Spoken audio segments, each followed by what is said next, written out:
Michée, chapitre 1.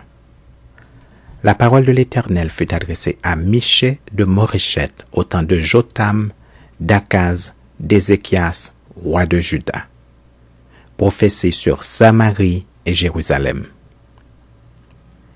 Écoutez, vous tous peuples. Sois attentifs, terre et ce qui est en toi. Que le Seigneur l'Éternel soit témoin contre vous, le Seigneur qui est dans le palais de sa sainteté. Car voici l'Éternel sort de sa demeure, il descend, il marche sur les hauteurs de la terre. Sous lui les montagnes se fondent, les vallées s'entr'ouvrent, comme la cire devant le feu, comme l'eau qui coule sur une pente. Et tout cela à cause du crime de Jacob, à cause des péchés de la maison d'Israël. Quel est le crime de Jacob? N'est-ce pas Samarie? Quels sont les hauts lieux de Juda? N'est-ce pas Jérusalem? Je ferai de Samarie un monceau de pierres dans les champs, un lieu pour planter de la vigne. Je précipiterai ces pierres dans la vallée. Je mettrai à nu ses fondements. Toutes ces images taillées seront brisées. Tous ces salaires impurs seront brûlés au feu. Et je ravagerai toutes ces idoles, recueillies avec le salaire de la prostitution. Elles deviendront un salaire de prostitution. C'est pourquoi je pleurerai, je me lamenterai. Je marcherai déchaussé et nu. Je pousserai des cris comme le chacal et des gémissements comme l'autruche. Car sa plaie est douloureuse. Elle s'étend jusqu'à Juda, elle pénètre jusqu'à la porte de mon peuple, jusqu'à Jérusalem. Ne l'annoncez point dans Gath, ne pleurez point dans Akko. Je me roule dans la poussière à Beth-Léhéphra. Passe, habitante de Shaphir, dans la nudité et la honte. L'habitante de Tsaanan n'ose sortir. Le deuil de Beth-Haïtzel vous prive de son abri. L'habitante de Maroth tremble pour son salut, car le malheur est descendu de la part de l'Éternel jusqu'à la porte de Jérusalem. Attelle les coursiers à ton char, habitante de Lachish.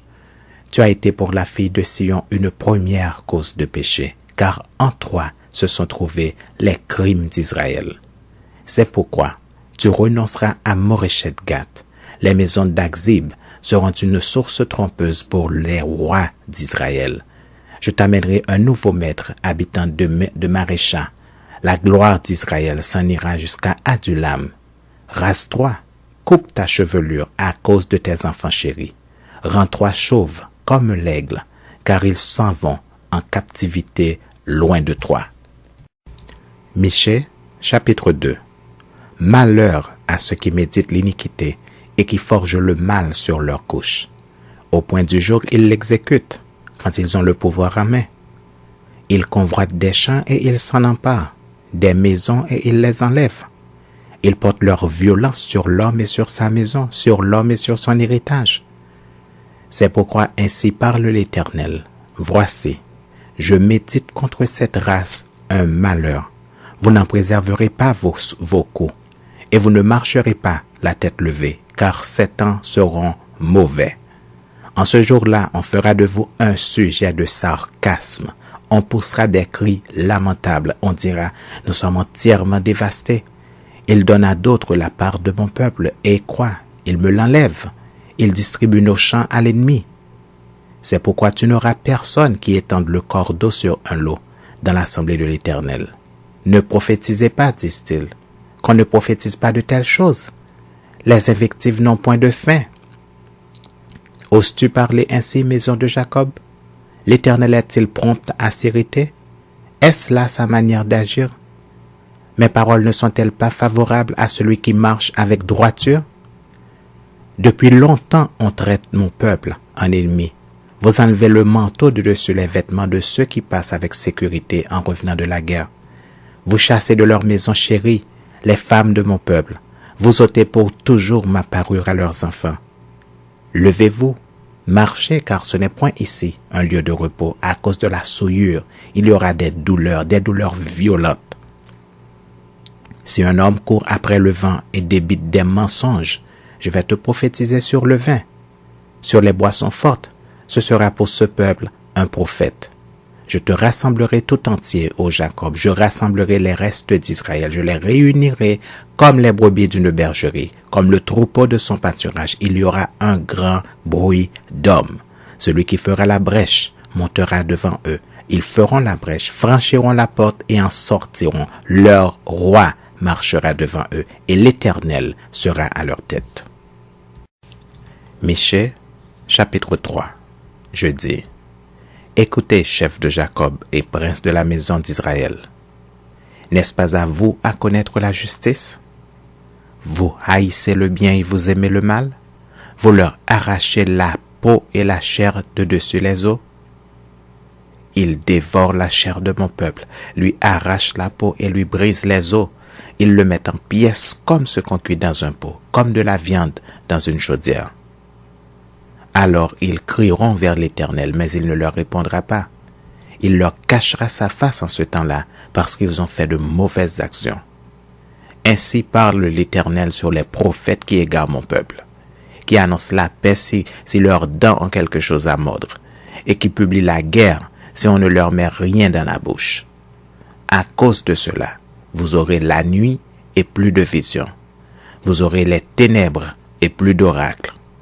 Le soleil se couchera sur ces prophètes, le jour s'obscurcira sur eux. Les voyants seront confus, les devins rougiront, tous se couvriront la barbe, car Dieu ne répondra pas. Mais moi, je suis rempli de force de l'Esprit de l'Éternel.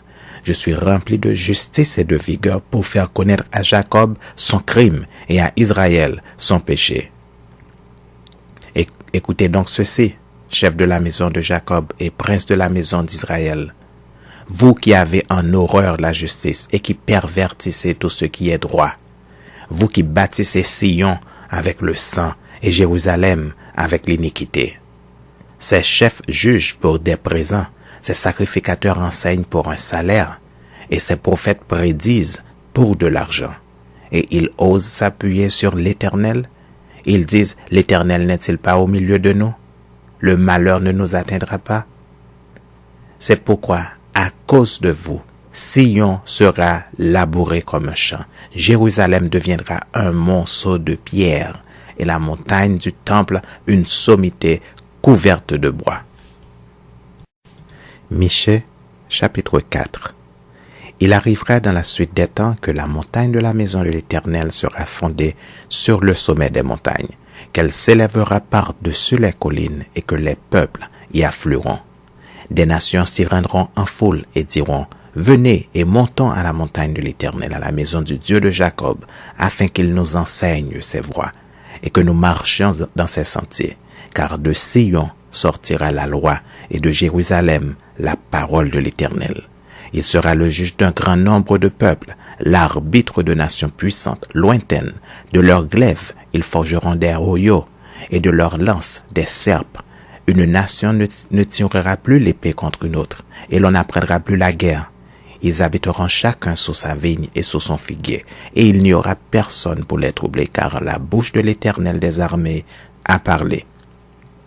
Tandis que tous les peuples marchent, chacun au nom de son Dieu, nous marcherons, nous, au nom de l'Éternel, notre Dieu, à toujours et à perpétuité. En ce jour-là, dit l'Éternel, je recueillerai les boiteux, je rassemblerai ceux qui étaient chassés, ceux que j'avais maltraités. Des boiteux, je ferai un reste, de ceux qui étaient chassés une nation puissante. Et l'Éternel régnera sur eux à la montagne de Sion, dès lors et pour toujours. Et toi, tour du troupeau, colline de la fille de Sion, à toi viendra, à toi arrivera l'ancienne domination, le royaume de la fille de Jérusalem. Pourquoi maintenant pousses-tu des cris? N'as-tu point de roi, plus de conseiller pour que la douleur te saisisse comme une femme qui accouche? Fille de Sion, souffre et gémis comme une femme qui accouche, car maintenant tu sortiras de la ville et tu habiteras dans les champs, et tu iras jusqu'à Babylone. Là tu seras délivré. C'est là que l'Éternel te rachètera de la main de tes ennemis. Maintenant plusieurs nations se sont rassemblées contre toi. Qu'elles soient profanées, disent-elles, et que nos yeux se rassasient dans Sion. Mais elles ne connaissent pas les pensées de l'Éternel. Elles ne comprennent pas ses desseins. Elles ignorent qu'il les a rassemblés comme des gerbes dans l'air. Fille de Sion, lève-toi et foule. Je te ferai une corne de fer et des ongles d'airain, et tu broieras des peuples nombreux. Tu consacreras leurs biens à l'Éternel, leur richesse au Seigneur de toute la terre. Michée, chapitre 5. Maintenant, fille de troupe, rassemble tes troupes. On nous assiège. Avec la verge, on frappe sur la joue le juge d'Israël. Et toi, Bethléem Ephrata, petite entre les milliers de Juda, de toi sortira pour moi celui qui dominera sur Israël et dont l'origine remonte aux temps anciens, au jour de l'éternité. C'est pourquoi il les livrera jusqu'au temps où enfantera celle qui doit enfanter. Et le reste de ses frères reviendra auprès des enfants d'Israël. Il se présentera et il gouvernera avec la force de l'Éternel, avec la majesté du nom de l'Éternel son Dieu. Et ils auront une demeure assurée, car il sera glorifié jusqu'aux extrémités de la terre. C'est lui qui ramènera la paix lorsque l'Assyrien viendra dans notre pays et qu'il pénétrera dans nos palais. Nous ferons lever contre lui 7 pasteurs et 8 princes du peuple. Ils feront avec l'épée leur pâture du pays d'Assyrie et du pays de Nimrod au-dedans de ses portes. Il nous délivrera ainsi de l'Assyrien lorsqu'il viendra dans notre pays et qu'il pénétrera sur notre territoire. Le reste de Jacob sera au milieu des peuples nombreux comme une rosée qui vient de l'Éternel, comme des gouttes d'eau sur l'herbe. Elles ne comptent pas sur l'homme, elles ne dépendent pas des enfants des hommes. Le reste de Jacob sera parmi les nations, au milieu des peuples nombreux, comme un lion parmi les bêtes de la forêt, comme un lionceau parmi les troupeaux de brebis. Lorsqu'il passe, il faut les déchirer et personne ne délivre. Que ta main se lève sur tes adversaires et que tous tes ennemis soient exterminés.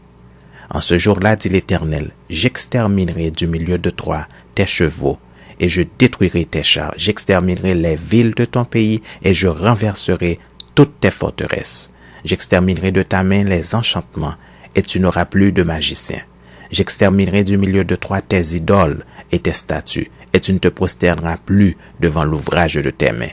J'exterminerai du milieu de toi tes idoles d'Astarté, et je détruirai tes villes. J'exercerai ma vengeance avec colère, avec fureur, sur les nations qui n'ont pas écouté. Michée, chapitre 6. Écoutez donc ce que dit l'Éternel. Lève-toi, plaide devant les montagnes et que les collines entendent ta voix. Écoutez, montagnes, le procès de l'Éternel, et vous, solides fondements de la terre, car l'Éternel a un procès avec son peuple. Il veut plaider avec Israël. Mon peuple, que t'ai-je fait? En quoi t'ai-je fatigué? Réponds-moi, car je t'ai fait monter du pays d'Égypte. Je t'ai délivré de la maison de servitude et j'ai envoyé devant toi Moïse, Aaron et Marie. Mon peuple, rappelle-toi ce que projetait Balak, roi de Moab, et ce que lui répondit Balaam, fils de Béor, de Sittim à Gilgal, afin que tu reconnaisses les bienfaits de l'Éternel. Avec quoi me présenterai-je devant l'Éternel pour m'humilier devant le Dieu très haut? Me présenterai-je avec des holocaustes? Avec des veaux d'un an? L'Éternel agréera-t-il des milliers de béliers, des myriades de torrents d'huile?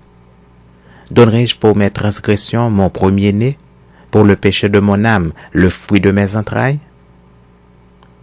On t'a fait connaître, ô homme, ce qui est bien, et ce que l'Éternel demande de toi, c'est que tu pratiques la justice, que tu aimes la miséricorde et que tu marches humblement avec ton Dieu. La voix de l'Éternel crie à la ville, et celui qui est sage craindra son nom. Entendez la verge et celui qui l'envoie. Y a-t-il encore dans la maison du méchant des trésors iniques et un épha trop petit, objet de malédiction? Est-on pur avec des balances fausses et avec de faux poids dans le sac? Ces riches sont pleins de violence, ces habitants profèrent le mensonge et leur langue n'est que tromperie dans leur bouche. C'est pourquoi je frapperai par la souffrance, je te ravagerai à cause de tes péchés. Tu mangeras sans te rassasier et la faim sera au-dedans de toi. Tu mettras en réserve et tu ne sauveras pas. Et ce que tu sauveras, je le livrerai à l'épée. Tu sèmeras et tu ne moissonneras pas. Tu presseras l'olive et tu ne feras pas d'onction avec l'huile. Tu presseras le mou et tu ne boiras pas le vin. On observe les coutumes d'Omri et toute la manière d'agir de la maison d'Akab, et vous marchez d'après leurs conseils. C'est pourquoi je te livrerai à la destruction. Je ferai de tes habitants un sujet de raillerie, et vous porterez l'opprobre de mon peuple. Michée, chapitre 7. Malheur à moi, car je suis comme à la récolte des fruits, comme au grappillage après la vendange. Il n'y a point de grappe à manger, point de ces primeurs que mon âme désire. L'homme de bien a disparu du pays, et il n'y a plus de juste parmi les hommes.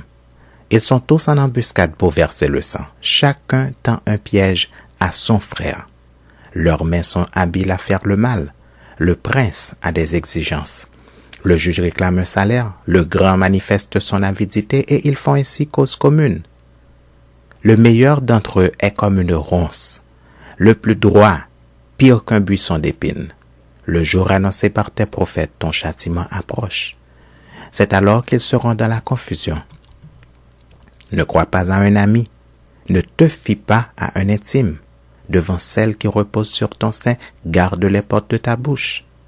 Car le fils outrage le père, la fille se soulève contre sa mère, la belle-fille contre sa belle-mère. Chacun a pour ennemi les gens de sa maison.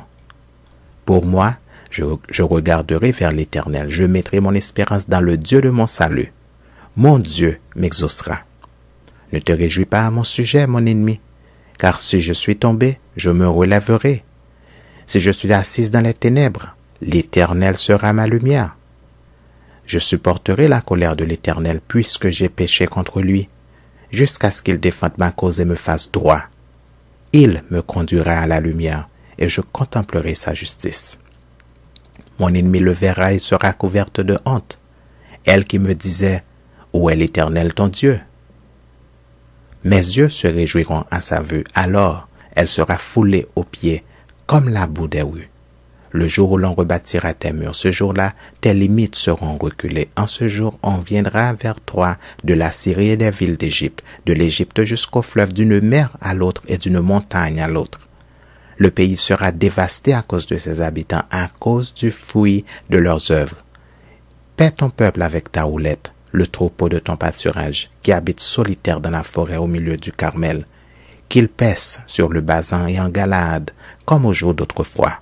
Comme au jour où tu sortis du pays d'Égypte, je te ferai voir des prodiges.